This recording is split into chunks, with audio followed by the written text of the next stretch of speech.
Maman est en train de repasser son permis. Et encore.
Bonjour et bienvenue sur la chaîne de moi.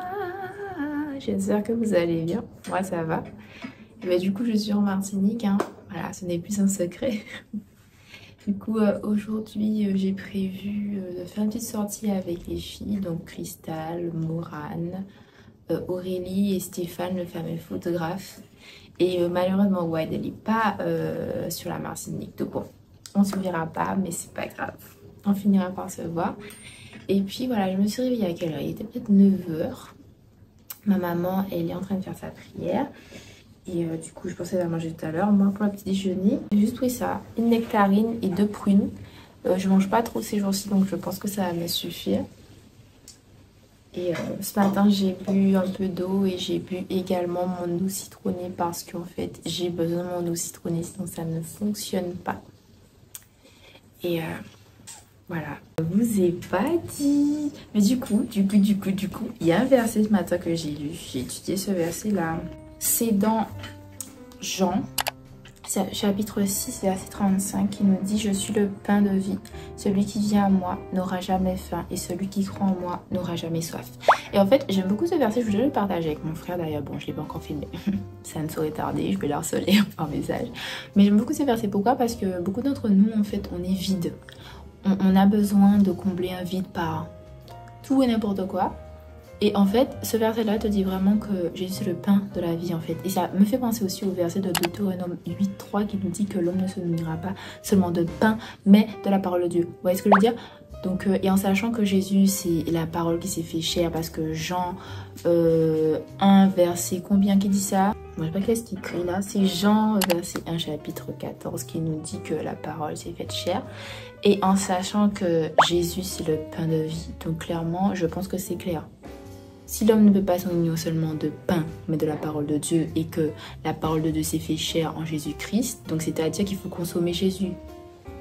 Et qu'est-ce que j'entends par là quand on dit consommer Jésus? C'est-à-dire que pour être rassasié par Jésus, c'est-à-dire consommer la parole, puisque lui, il a ben, c'est la parole quoi, donc c'est l'exemple parfait et malgré sa perfection il a été jugé, etc. Bon, ça a mal fini, ça c'est notre sujet, mais en fait la solution vraiment pour être comblé, pour être rassasié, c'est vraiment de suivre les pas de Jésus, de suivre son exemple, de le ressembler. C'est comme quand vous consommez, je sais pas, vous consommez de la mauvaise nourriture, ça va se voir en fait sur vous et au fur et à mesure vous aurez des maladies, etc. Or c'est la même chose en fait, quand vous consommez du coup la parole de Dieu, ça se voit sur vous. La solution, c'est de consommer la parole, de suivre les pas de Jésus parce que c'est l'exemple parfait à suivre. Et les humains, on a toujours besoin d'être comblés par quelque chose de palpable, quelque chose de de matériel. Donc je pense qu'il faudrait qu'on passe à une autre dimension et qu'on aille à la dimension en fait sensorielle du fait. Ce que je veux dire, c'est que on arrive au stade où on ressent la chose, ça devient notre nourriture. Pas genre, ah j'ai vu cette voiture, c'est carré. Je sais pas si vous comprenez vraiment, mais j'ai vraiment envie que... Enfin, ce que vous devez comprendre, c'est atteindre la dimension spirituelle, la dimension où vous avez besoin de toucher pour ressentir. Vous n'avez pas besoin de toucher pour être illuminé. Vous n'avez pas besoin de toucher. C'est comme quand on demande à Dieu des signes. Ah, montre-moi ci, donne-moi ci. Non, non, non, non. Il faut vraiment qu'on aille à une autre dimension. La dimension vraiment, moi j'appelle ça la dimension sensorielle, mais je sais pas si ça fait sens, mais j'espère que vous avez compris.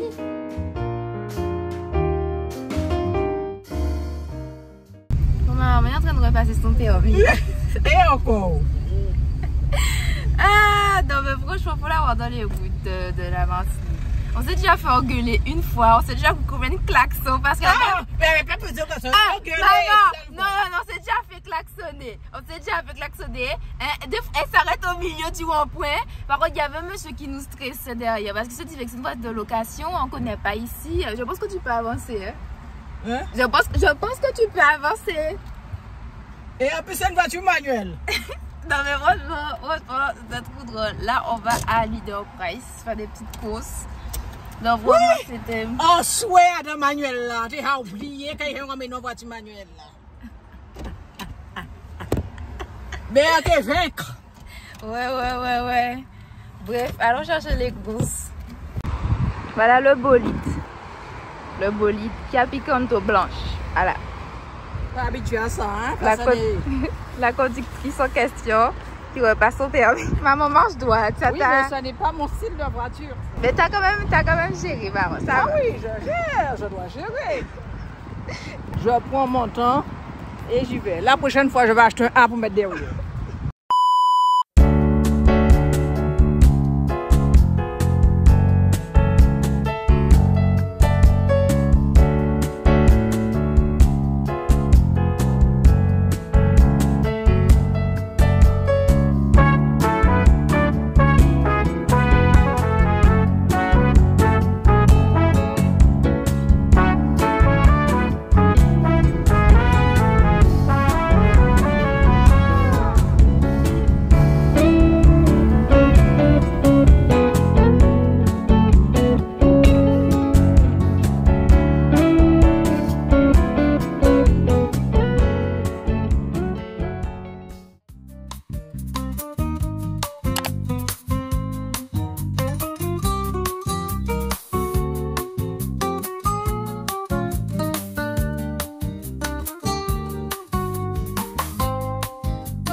Maman, qu'en as-tu pensé du Nouma? Ah, c'est pas mal, le repas est très bon par contre. Hein. J'ai beaucoup apprécié. Moi j'ai pris un Nouma Fish Burger et un Arizona. Et toi t'as pris quoi? J'ai pris une grosse salade sésame. Sésame parce qu'elle était très grosse. J'ai pris des acras excellents. Et j'ai pris un Virgin Mojito. Voilà, agréable. Là, j'arrive pas à marcher dans le sable. Ben, je n'ai pas de chaussures pour ça. Là. Tu me bouscules là depuis tout à l'heure. Voilà. C'est tout? Ah oui, la mer ressemble un peu à Rivière-Sens. J'aime pas ce genre de mer. Bon, mais on fera avec. Hein. Au moins, je vais respirer un peu d'air marin. Ouais. On a une petite belle vue. On voit la mer, on voit un petit peu de montagne.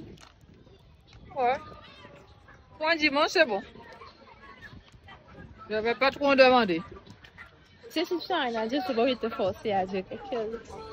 Qu'est-ce que je peux dire d'autre? Eh bien, là, on se promène et je vais me poser pour faire un peu de lecture. À plus tard, mes amis.